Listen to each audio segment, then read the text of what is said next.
ಎಲ್ಲ ವೀಕ್ಷಕರಿಗೂ ಆತ್ಮೀಯವಾದ ಸ್ವಾಗತ. ಇವತ್ತಿನ ವಿಡಿಯೋದಲ್ಲಿ ತುಳುನಾಡಿನ ಸುಮಾರು 1500 ಅಡಿ ಎತ್ತರದಲ್ಲಿರುವ 500ಕ್ಕೂ ಅಧಿಕ ಮೆಟ್ಟಿಲುಗಳ ಮೇಲಿರುವಂತಹ ಶ್ರೀ ಕಾರಿಂಜೇಶ್ವರ ದೇವಸ್ಥಾನದ ಇತಿಹಾಸ ಹಾಗೂ ಕೃತಯುಗ, ತ್ರೇತಾಯುಗ, ದ್ವಾಪರ ಯುಗ ಹಾಗೂ ಕಲಿಯುಗಗಳಲ್ಲಿ ಇದಕ್ಕಿರುವಂತಹ ಹೆಸರುಗಳು ಹಾಗೂ ಈ ಕ್ಷೇತ್ರದ ಕೆರೆಯಲ್ಲಿ ಸ್ನಾನ ಮಾಡಿದರೆ ಯಾವ ರೀತಿಯ ವಿಸ್ಮಯಗಳು ಕಂಡುಬರುತ್ತವೆ, ಮಹಾಭಾರತ ಹಾಗೂ ರಾಮಾಯಣಕ್ಕೆ ಈ ಕ್ಷೇತ್ರ ಯಾವ ರೀತಿಯ ಸಂಬಂಧವನ್ನು ಹೊಂದಿದೆ ಎಲ್ಲವನ್ನು ತಿಳಿಸಿಕೊಡುತ್ತೇನೆ.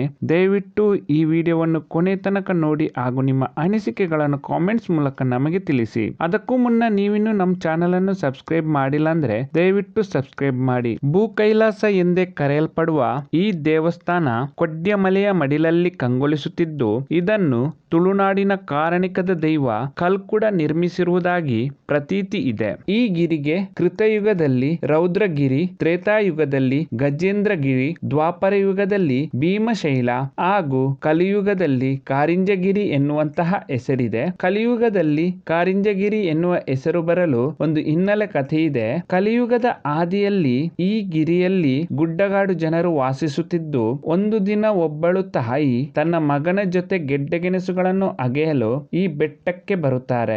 ಆಗ ನೆಲವನ್ನು ಅಗೆಯುವಾಗ ನೆಲದಡಿಯಲ್ಲಿ ಊತು ಹೋಗಿದ್ದ ಶಿವಲಿಂಗಕ್ಕೆ ತಗಲಿ ರಕ್ತ ಚಿಮ್ಮಿತಂತೆ. ಆಗ ಆಕೆ ಹೆದರಿಕೆಯಿಂದ ಜೋರಾಗಿ ತನ್ನ ಮಗನನ್ನು ಕರಿಂಜ ಎಂದು ಕೂಗಿದಳಂತೆ. ನಂತರ ಈ ಕ್ಷೇತ್ರಕ್ಕೆ ಆಕೆ ಕರಿಂಜ ಎಂದು ಕೂಗಿದ್ದರಿಂದ ಈ ಜಾಗಕ್ಕೆ ಕರಿಂಜ ಎನ್ನುವ ಹೆಸರಾಯಿತಂತೆ. ಮುಂದಿನ ದಿನಗಳಲ್ಲಿ ಈ ಜಾಗಕ್ಕೆ ಕರಿಂಜ ಎನ್ನುವ ಹೆಸರು ಕಾಲಕ್ರಮೇಣ ಕಾರಿಂಜ ಎಂದಾಯಿತು. ಬೆಟ್ಟ ಹತ್ತುವುದಕ್ಕೂ ಮುಂಚೆ ಗದಾ ತೀರ್ಥದಲ್ಲಿ ಸ್ನಾನ ಮಾಡಿ ಬೆಟ್ಟವನ್ನು ಹತ್ತಬೇಕು. ದಂತ ಕಥೆಯೊಂದರ ಪ್ರಕಾರ ಗದಾ ತೀರ್ಥವನ್ನು ಭೀಮನು ನಿರ್ಮಿಸಿದ್ದಾನೆಂದು ಹೇಳುತ್ತಾರೆ. ಪಾಂಡವರು ವನವಾಸದ ಸಮಯದಲ್ಲಿ ಇಲ್ಲಿಗೆ ಬಂದಿದ್ದು ಅವರಿಗೆ ನೀರು ಸಿಗದ ಕಾರಣ ಭೀಮನು ಗದೆಯಲ್ಲಿ ನೆಲಕ್ಕೆ ಬಡಿದಾಗ ಅಲ್ಲಿಂದ ನೀರು ಚಿಮ್ಮಿತಂತೆ. ಈಗಲೂ ಈ ಕೊಳದ ತಳಭಾಗದಲ್ಲಿ ಭೀಮನ ಗದೆಯ ಗುರುತು ಇದ್ದು ಅದರಿಂದಲೇ ನೀರು ಬರುತ್ತಿದ್ದು, ವರ್ಷದ ಎಲ್ಲಾ ದಿನಗಳಲ್ಲೂ ಈ ಕೊಳ ನೀರಿನಿಂದ ತುಂಬಿರುವುದು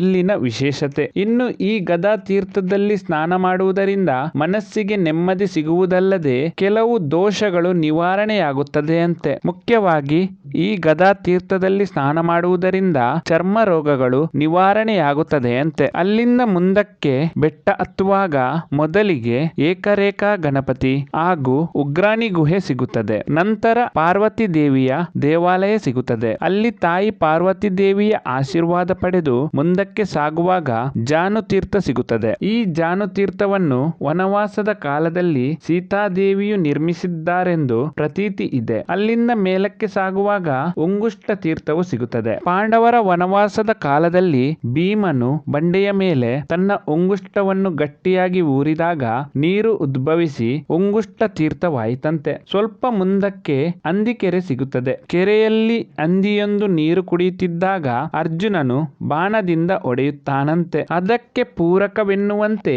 ಬಂಡೆಯ ಮೇಲೆ ಬಂಡೆಯನ್ನು ಸೀಳಿಕೊಂಡು ಹೋಗಿರುವ ಬಾಣದ ಗುರುತು ಕಾಣಬಹುದಾಗಿದೆ. ಆದರೆ ವಿಶೇಷತೆ ಏನೆಂದರೆ ಬಂಡೆಯ ಮೇಲಿರುವ ಈ ಎಲ್ಲಾ ಕೆರೆಗಳಲ್ಲೂ ವರ್ಷದ ಎಲ್ಲಾ ದಿನಗಳಲ್ಲೂ ನೀರು ಬತ್ತುವುದಿಲ್ಲ. ಆನಂತರ ಬೆಟ್ಟದ ತುದಿ ತಲುಪಿದಾಗ ಶಿವನ ದೇವಾಲಯವು ಸಿಗುತ್ತದೆ. ಈ ದೇವಸ್ಥಾನವನ್ನು ದೊಡ್ಡ ದೊಡ್ಡ ಚಪ್ಪಡಿ ಕಲ್ಲುಗಳಿಂದ ನಿರ್ಮಿಸಿರುವುದು ವಿಶೇಷ.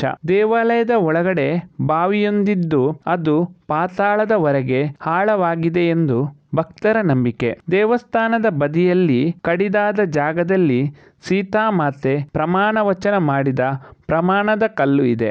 ಈ ಎರಡು ಕಲ್ಲುಗಳು ಸುಮಾರು 1500 ಅಡಿಗಳಷ್ಟು ಆಳವಾದ ಕಂದಕದ ಮೇಲೆ ಇದ್ದು ಸುಮಾರು 50 ಅಡಿಗಳಷ್ಟು ಅಂತರದಲ್ಲಿರುವ ಒಂದು ಕಲ್ಲಿನಿಂದ ಇನ್ನೊಂದು ಕಲ್ಲಿಗೆ ಹಾರಿ ಸೀತಾಮಾತೆಯು ಸತ್ಯ ಪ್ರಮಾಣ ಮಾಡಿದ್ದಾಳೆಂಬ ನಂಬಿಕೆ ಇದೆ. ಇಲ್ಲಿ ಅತಿ ಹೆಚ್ಚಿನ ಸಂಖ್ಯೆಯಲ್ಲಿ ವಾನರಗಳು ವಾಸವಾಗಿದ್ದು ರಾಮಾಯಣ ಯುದ್ಧದಲ್ಲಿ ತಮಗೆ ಸಹಾಯ ಮಾಡಿದ ವಾನರ ಸೈನ್ಯದಲ್ಲಿ ಒಂದು ಭಾಗವನ್ನು ಶ್ರೀರಾಮನು ಈ ಕ್ಷೇತ್ರದಲ್ಲಿ ಬಿಟ್ಟು ಆ ವಾನರಗಳಿಗೆ ಆಹಾರದ ವ್ಯವಸ್ಥೆಯನ್ನು ದೇವಸ್ಥಾನದಿಂದ ಮಾಡಿಸಿದ್ದು, ಈಗಲೂ ಸಹ ಮೊದಲು ನೈವೇದ್ಯವನ್ನು ಈ ವಾನರ ಸೈನ್ಯಕ್ಕೆ ಅದಕ್ಕೆಂದೇ ಇಟ್ಟಿರುವಂತಹ ಚಪ್ಪಡಿ ಕಲ್ಲೊಂದರ ಮೇಲೆ ಸುರಿಯಲಾಗುತ್ತದೆ. ಆದರೆ ವಿಶೇಷ ಏನೆಂದರೆ ಆ ಸೈನ್ಯದ ಹಿರಿಯ ವಾನರ ಬಂದು ಆಹಾರ ಸೇವಿಸದೆ ಬೇರೆ ಕೋತಿಗಳು ಆ ಆಹಾರವನ್ನು ಸೇವಿಸುವುದಿಲ್ಲ. ಈ ಪದ್ಧತಿ ಕಾರಿಂಜ ಕ್ಷೇತ್ರದಲ್ಲಿ ಈಗಲೂ ನಡೆಯುತ್ತದೆ. ಇಂತಹ ಕಾರಣಿಕದ ಕ್ಷೇತ್ರ